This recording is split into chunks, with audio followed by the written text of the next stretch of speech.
just seems that Tempo very seldomly will get hit by the projectile of an enemy, but that's very evident of their combo videos that they've made with Run Riot. So I can imagine they'll probably play roughly at that same spacing.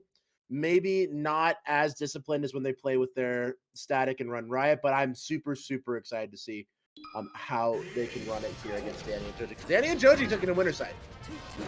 Alrighty, okay. I didn't know that, so that's important knowledge to have. Oh, Danny's going no, sorry.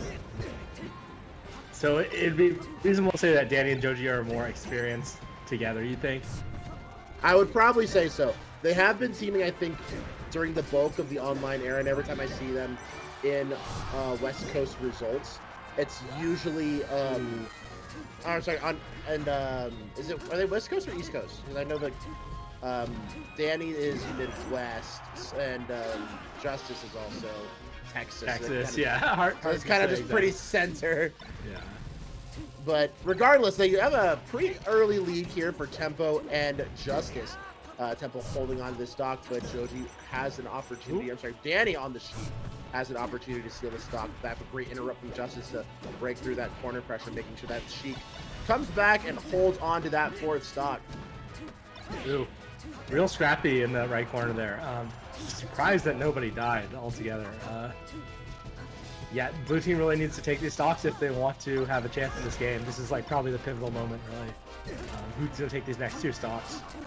And I'm loving what I'm seeing here from Danny is these wave dash forward up tilts. It's a technique that I see actually very commonly from my doubles teammate in Fizzwiggle.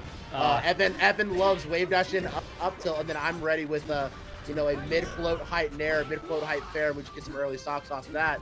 And so just an early and easy way to poke the shield and break up the more defensive neutral game that you'll see in doubles. A lot of shield camping and a lot of platform camping usually. Oh, great sandwich combo! Yeah, oh, yeah, nice, gets broken up by Justus though. Okay. Wheeler, another Colorado player, has told me that just like running back and forth up tilting is the Evan, the Fizz. So definitely a strong strategy in teams. That up tilt has a great hitbox and very little end lag. Really tricky to punish. So yeah, I'm liking what I'm seeing from both teams already. I seeing pretty well-oiled teamwork. Nice backline stab from Justus there. Crossing up can be risky, but a very high reward when it worked out. All right, here we have Danny playing in and out of the shield. Again, Sheik's such a good character to frontline in these kind of shield-to-shield scrap situations. The early nair out of shield, and like we were saying earlier, that up tilt is such a great disruption tool. While the Foxes sit back and get ready to pick up some of the scraps, and as we're seeing that, Tempo takes the precedent there and gets an early F-tilt fair, and we have a massive stock lead for and Friends plus Tempo. What the hell happened right there? Early off the ledge, great job to save the teammate. Justus fully cognizant. Surprised Tempo didn't go for the roll from ledge being over. I mean, there lasted so long. Okay, yeah, just play ledge. Oh yeah, red team did such a good job there, just not hemorrhaging their stocks. Yeah, they did. I know and Friends Volume 3 I believe is ready to be dropped if it hasn't already. But you don't want to be a last minute clip edition there. Let's be real. It's like let's just go next game. There's no way I'm making this come out. Let's go next game. I don't want to be on Twitter. Yeah, 5 stocks is definitely too many, even if they're both at kill percent, because you think about the number of neutral interactions you need to win. It's not like singles where your grab can be a stock on FD. Your grab is going to lead to nothing, and then you're going to have to get more hits just to take the stocks. All right. So FD kind of like the battlefield of doubles. It's one of the few neutral stages where you kind of just walk if there's anyone want to start FD or you want to start Pokemon is kind of the way that I kind of see most people are Battlefield, Pokemon, FD are usually kind of the super neutral ones. Yeah, for sure. FD, like a lot of people are really comfortable trying to simplify the game there and get the teamwork fleshed out. Because there's with fewer variables, it can become very simple to set up your team combos and your team zoning, your team formation. Now this is what I expected to see coming out from a Fox Sheik team. So from either way, I was going to towards Battlefield, especially from the Tempo plus any Fox team.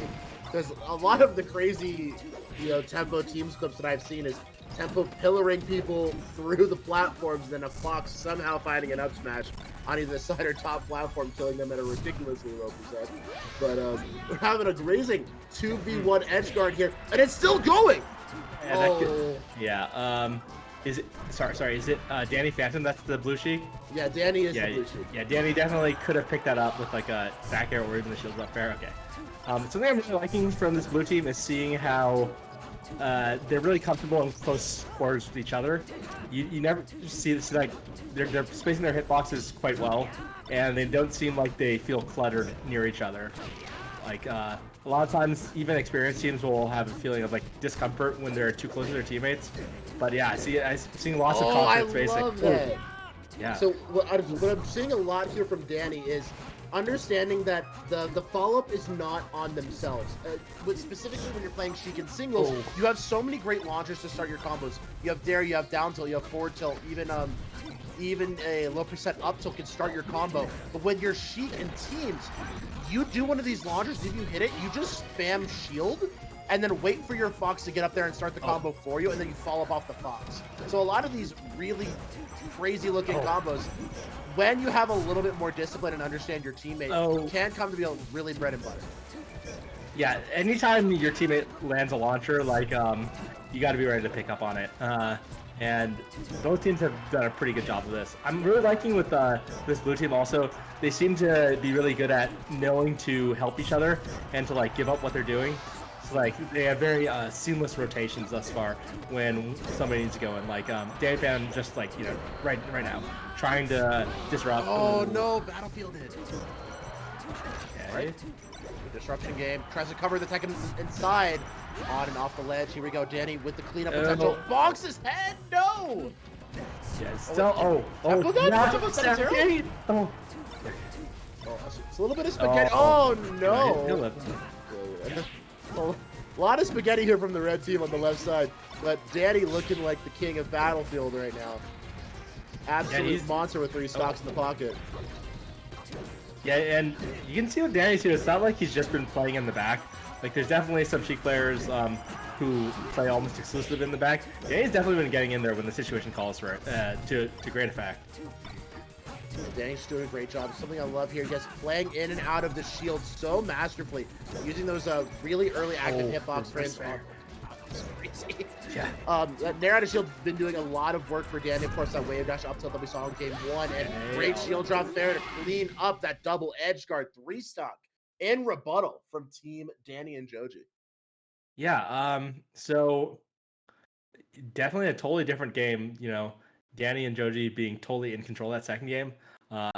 Pretty impressive play overall. And one thing to note is like what you've been talking about, moving in and out of shield. Sheik's grab is pretty awful in 2v2 situations because of the amount of end lag. So you can definitely feel a greater amount of safety shielding against sort of the new wooden singles where, getting grabbed could mean getting chain grabbed and dying. And here we are at Pokemon Stadium. So the Fox is feeling very comfortable. Of course, no top platform to be seen to provide an escape tool to these lanky ninjas. But quick little 2-hit combo here from Danny to send Justus off stage. Salt's not even on the screen, Hada. What are you talking about? I'm too excited for Genesis, my friend. I'm so excited for Genesis. Okay. Oh man. We're just sharing the ledge so hard here. to disrupt and having no luck. Oh no. Great dash attack from Justus though. Yeah, dash attack as well as Fox's down tilt can be wonderful save tools. Definitely add those to your arsenal if you're not using them in games. Danny's Sheik good looking grab. like a different kind of beast. If I'm any Genesis competitor watching this, Danny and JOJI might just send us to the losers early. If I'm Club H-Box, if I'm, some Mango, I'm like, man, I gotta watch out for this DannyPhantom guy, this Nickelodeon fella. Great angle coming out from Danny, give himself one more opportunity, but does get picked up by Team Pulse. Yeah, it's really rough when you don't have a jump and then you get launched up by any move that hits you vertically like that. Super easy for the other person to advanced soccer icon moves, I call it. Gotcha. Shout outs to Dreffen on that out of corner jump read from DannyPhantom. So indicative of a Dreffen-esque playstyle that I came up being able to see as an Ohio player. But all right, we got a slight lead here for Team JOJI Danny. A little bit more stockage on the Fox side. Right there, exactly what I mentioned before, where if you go for a grab a Sheik and like the other team is ready to, you know, teammates ready can just run up and punish you. Free kill for JOJI there. Yeah, Temple with an aggressive nair sets up this double edge guard and off the ledge. And gotta grab that ledge. So it can be a little bit more risk averse, especially when you have Fox and Sheik. Two of the characters that can really reactively edge guard any character in the game. Whereas if you're playing a more slower support character with either of these characters, usually the Sheik's on the ledge or the Fox is on the ledge, so you can ledge dash on and react. But both those characters are always in a position to be able to react to any team. Yeah, so I definitely appreciate JOJI's team play here. Having a Fox that's so aggressive feels really good if you're the Sheik player. So I think blue team is reaping the rewards of having two players who are both like really ready to get in there and make the action happen. Great platform check just to steal away another stock from DannyPhantom. It's got 4-3 currently. Back to neutral, charging up some needles. Danny holding down center stage and pinning JOJI into the corner. But how do we break the mold here? How do we break the silence? Spot dodge shine into the wave dash up smash. That's gonna do it. That's gonna give a huge lead to Team Blue. Great target switch by Tempo there. Right as Invitational ended, going for JOJI. Again, spot dodge shine's coming out from JOJI in plenty. Great fade back coming out to avoid that shine out of shield from Justus, but a huge two-stock swing, last stock situation here, Nick. Yeah, it's gonna be hard for Justus here. Justus now is at like launch percent off of an up tilt or any vertical hitting move could easily set Justus up. Oh, huge trades coming out from Tempo against Danny. Platform tech chase is huge here, but really great. Get up attack execution test in a crucial moment. Okay. Yeah, Justus really slowing it down. We'll see if his, who's going to do the work on red team at this point, though, because they're both at such precarious percents. Such a complicated target switch situation. Justice should be dead here as long as the ledge gets grabbed and the back air. One more opportunity. Got to grab that ledge, and that's going to do it. JOJI wins the 1v1, and Danny executes the edge guard. 2-1 situation for Danny and JOJI. Maybe a little bit too much, like slowing it down there by Justus in particular. I'd say, if you're the one at like higher percent, you definitely don't want to throw by being headstrong and like just running into something dumb. But at the same time, if you're the Fox, like you do have to sometimes play with confidence and make the action happen. Yeah, it felt like they weren't quite playing assertive enough that last stock. It's a good performance there from especially Danny to slow it down and just know that the onus was on them to make a play. So doing a great job playing in and out of the shield, slowly taking away the center stage as well. Not super committing, but doing some, dash up, fade back aerials. I saw a dash up, fade back nair once or twice just to threaten a counter punch. And JOJI just ready, short hopping, ready to react and go for the counter punch, even if it resulted in hitting his teammate and the other and the opponent, trading out that damage and then maintaining center stage control to break it into those two isolated advantageous 1v1s was so crucial to them taking home that game. So yeah, definitely could have gone either way. They did a really good job capitalizing on the separation of the other team. Sometimes you can use the fact that like the other people are separated to bait them to punish their attempts to regroup, and I felt like they did a really good job leveraging their advantageous position. Yeah, I know a lot of lower level teams would see that 2 1v1 split and immediately off those two launchers and two edge guards, one of them would have given up their edge guard in order to secure the other and then potentially give the 1v2 opportunity. But both players, knowing their skills and knowing their capabilities to secure both of those edge guards themselves, said, all right, I got it. Let me take care of it.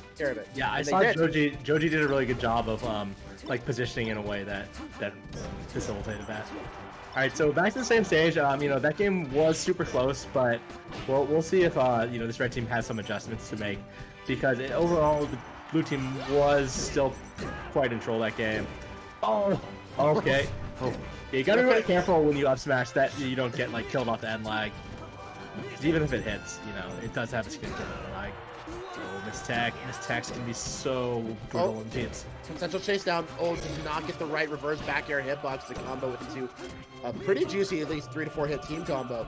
But an advantageous situation on the Stockheads does go the way of blue team. All right, on and off the ledge. Justus is going to tap into stock there. And another one to go. That's going to be 3 to 3.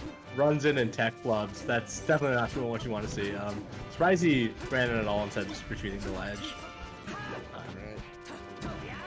Facilitating that up smash out of the hand. So very important to know that up smashing or hitting your teammate, a character out of the hand of your teammate, does reduce the amount of knockback that character will take. So if you want to actually maximize a kill throw or a kill out of the hand, let the opponent grab release and then up smash or forward smash or whatever your kill move you're looking for. Just like that. Yeah. I just spoke it into existence.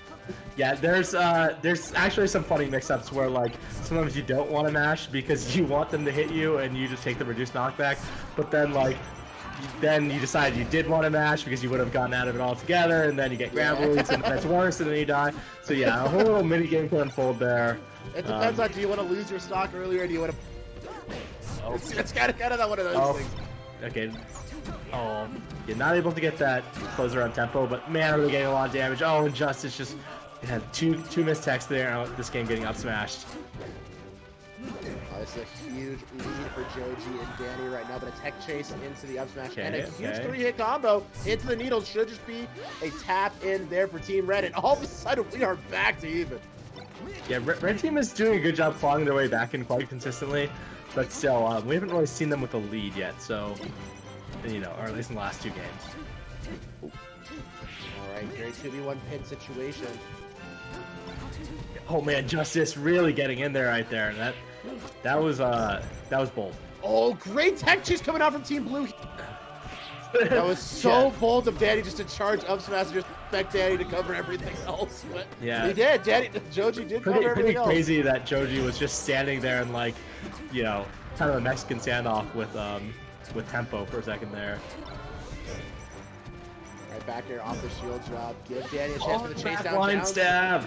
Oh yeah, that's the Dewan right there. Run through down smash backline. Oh no, Justus. 2v1. I've seen Tempo win these, but against a team like JOJI Danny, it's gonna be difficult. Shine off the ledge. Amen. You know, hey, Meredith, bring the cows back in. It's time for dinner. The set is over. Danny and JOJI take it 3-1 over Justus and Tempo. Nice, very impressive. That was definitely higher level play than I saw on my previous blog at the West Coast team. So really good stuff. I'm definitely I haven't really watched Danny and JOJI much because I, you know, net play era, been kind of out of it, but that was really good stuff.